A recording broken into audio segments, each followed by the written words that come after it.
जय हिंद दोस्तों, स्वागत है आप सभी का अपने YouTube परिवार विजन क्लासेस में। दोस्तों, आज मैं आप लोगों को पढ़ाने वाला हूँ रासायनिक समीकरण। पिछले क्लास में आप लोगों को बताया था कि अभिकारक क्या है, उत्पाद क्या है, रासायनिक अभिक्रिया क्या है, इसके बारे में अच्छी तरह से बताया था। आज मैं आप लोगों को बताऊंगा रासायनिक समीकरण। तो चलिए स्टार्ट करते हैं और देखते हैं रासायनिक समीकरण का डेफिनेशन क्या है। तो जब किसी रासायनिक अभिक्रिया में भाग लेने वाले पदार्थों एवं बने उत्पादों को उनके सूत्रों एवं संकेतों के द्वारा दर्शाया जाता है तब उसे रासायनिक समीकरण कहते हैं। अगर दूसरे शब्दों में इसका डेफिनेशन देखा जाए तो रासायनिक अभिक्रिया का संक्षिप्त निरूपण ही क्या कहलाता है? रासायनिक समीकरण कहलाता है। अच्छी तरह से फिर से धीरे धीरे समझेंगे। जब किसी रासायनिक अभिक्रिया में भाग लेने वाले, जैसे एक क्या है रासायनिक अभिक्रिया, भाग क्या लिया है? हाइड्रोजन और ऑक्सीजन। तो भाग लेने वाले पदार्थों को क्या करते हैं, उनको और बने उत्पादों को जब उसके सूत्रों एवं संकेतों के द्वारा दर्शाते हैं तब उसे क्या कहते हैं? रासायनिक समीकरण। तो देखिए, यह एक रासायनिक अभिक्रिया हुआ है और इस रासायनिक अभिक्रिया को हम लोग शब्द समीकरण कहते हैं। क्या कहते हैं? शब्द समीकरण। अब इस जो अभिक्रिया इसको सूत्र और संकेत को दर्शाते हैं। तो देखिए, हाइड्रोजन का जो संकेत होता है H2, मतलब हाइड्रोजन जो होता है H2 के फॉर्म में होता है। ऑक्सीजन का संकेत O होता है, लेकिन यह जो गैस है O2 के फॉर्म में होता है। जल का सूत्र H2 होता है। तो यह जो है एक शब्द समीकरण, लेकिन यह जो है यह एक रासायनिक समीकरण है। यहाँ पर तीर का चिन्ह दिया जाता है। ठीक है, अब आगे देखते हैं। तो रासायनिक समीकरण को दो भागों में बांटा गया है। रासायनिक समीकरण को कितने भागों में बांटा गया है? दो भागों में बांटा गया है। पहला असंतुलित रासायनिक समीकरण या कंकाली रासायनिक समीकरण। असंतुलित को कंकाली भी कहा जाता है। दूसरा है संतुलित रासायनिक समीकरण। तो अब हम लोग पहला के बारे में जानेंगे, असंतुलित रासायनिक समीकरण। तो देखिए, वैसा रासायनिक समीकरण जिसमें अभिकारकों तथा उत्पादों में विभिन्न तत्वों की परमाणु संख्या समान नहीं होती है, या दूसरे शब्दों में अगर बात किया जाए तो अभिकारकों तथा उत्पादों का द्रव्यमान संख्या समान नहीं होता है। यहाँ पर विभिन्न तत्वों की परमाणु संख्या समान नहीं होता है और यहाँ पर क्या है? अभिकारकों तथा उत्पादों का द्रव्यमान संख्या समान नहीं होता है। देखिए, अच्छी तरह से समझने की कोशिश करते हैं। ठीक है, तो यहाँ पर एक एग्जाम्पल है, हाइड्रोजन है, ऑक्सीजन है, दोनों क्रिया करके क्या बनाए हैं?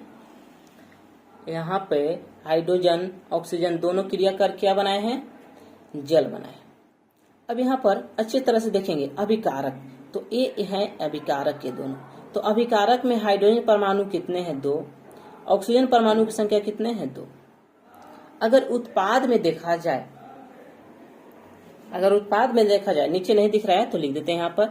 उत्पाद में देखा जाए तो यहाँ पर जल में, जैसे यहाँ पर उत्पाद लिखते हैं इधर उत्पाद में, तो यहाँ पर हाइड्रोजन जो है, हाइड्रोजन कितने हैं? 2 और ऑक्सीजन कितने हैं?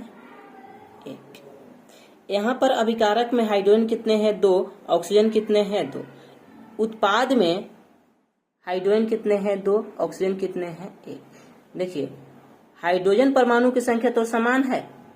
हाइड्रोजन परमाणु की संख्या देखिए, अभिकारक में कितना है? 2 है और उत्पाद में कितने हैं? हाइड्रोजन 2। ऑक्सीजन जो है ना, अभिकारक में कितने हैं? 2, लेकिन उत्पाद में कितने हैं? 1, इसलिए समान नहीं है। अब दूसरा जो डिफिनेशन बताए हैं कि अभिकारकों तथा उत्पादों का द्रव्यमान संख्या समान नहीं होता है, इस पे समझने की कोशिश करते हैं। तो देखिए, यहाँ पर इस तरह से अच्छी तरह समझाते हैं। यहाँ पर समझाया हुआ है पहले हाइड्रोजन। तो जो यहाँ पर अभिकारक है, अभिकारक में यहाँ पर लिखते हैं फिर से, यहाँ पर H2 प्लस O2 और यहाँ पर क्या बना रहा है? H2। ये क्या है? एक रासायनिक समीकरण है। तो इस अच्छी तरह से यहाँ पर हम लोग द्रव्यमान संख्या निकालना चाहते हैं। तो देखिए, तो ये हाइड्रोजन है। हाइड्रोजन यहाँ पर कितने हैं? 2 परमाणु, लेकिन एक हाइड्रोजन का जो परमाणु द्रव्यमान होता है, एक हाइड्रोजन का 1 होता है। और यहाँ पर ऑक्सीजन कितने हैं? 2। तो यहाँ पर भी 2 है, लेकिन ऑक्सीजन की जो परमाणु द्रव्यमान होता है वो होता है 16। और इधर देखते हैं जिसमें जल में, तो जल में इस तरह से लिख सकते हैं क्या? हाइड्रोजन कितने हैं? 2। ब्रैकेट में करके यहाँ पर लिखेंगे अच्छी तरह से। देखिए कैसे, इस तरह से हाइड्रोजन कितने हैं 2, 2 गुने 1, और ऑक्सीजन कितने हैं 1, और यहाँ पर इसका कितना होगा 16। ठीक है, तो इधर देखेंगे किसमें अभिकारक में, तो अभिकारक में 2 और गुने 1 कितना होगा 2, और यहाँ पर 2 गुने 16 कितना होगा 32। ठीक है, और इधर अगर देखेंगे तो इधर कितना हो जाएगा 2 और 16, यहाँ पर कितना हो जाएगा 32 2 कितना हो जाएगा 34, और इधर देखा जाए तो 16 2 18। आपस में देखिए यहाँ पर कितना है 34 और यहाँ पर कितना है 18, आपस में समान है नहीं। तो जो कंकाली समीकरण होते हैं, असंतुलित समीकरण होते हैं, उसमें द्रव्यमान संख्या समान नहीं होता है। देखिए यहाँ पर जो अभिकारक की द्रव्यमान संख्या आया है वो कितना है 34, और यहाँ पर प्रतिफल का जो द्रव्यमान संख्या आया है या जिसे द्रव्यमान बोलेंगे ये कितना आया है 18। इसलिए यह क्या है एक असंतुलित समीकरण है। ठीक है, अब जो आगे हम लोग पढ़ते हैं संतुलित